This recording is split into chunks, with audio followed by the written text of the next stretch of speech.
দাদা রাজ্য সরকার বিমল গুরুংয়ের থেকে 79টা আমি তো এটাই বললাম যে তৃণমূল কংগ্রেস, এটাই তো আমি বললাম যে তৃণমূল কংগ্রেসের থেকে বড় ওয়াশিং মেশিন বোধহয় আর কারণ নেই।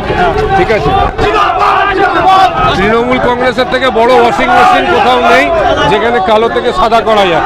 যেখানে একজন দেশদ্রোহীর মামলায় অভিযুক্ত, যাকে 3 বছর রাজ্যে ঢুকতে দেয়নি, হঠাৎ করে তৃণমূল কংগ্রেসের সঙ্গে হাত মেলালো আর ওকে বাংলায় প্রবেশ করে গিয়ে 79টা মামলা 70টা প্রত্যাহার হয়ে গেল।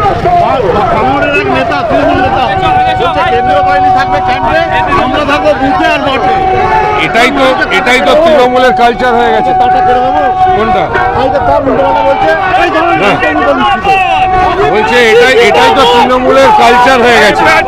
খেলা হবে মানে একটা নোংরা খেলা, রক্তের হোলি খেলতে চাইছে। আমরা তার বিরুদ্ধে। আমরা চাই মানুষ অবাধে শান্তিপূর্ণভাবে ভোটটা দিক। আমরা শুধু এইটুকু চাই।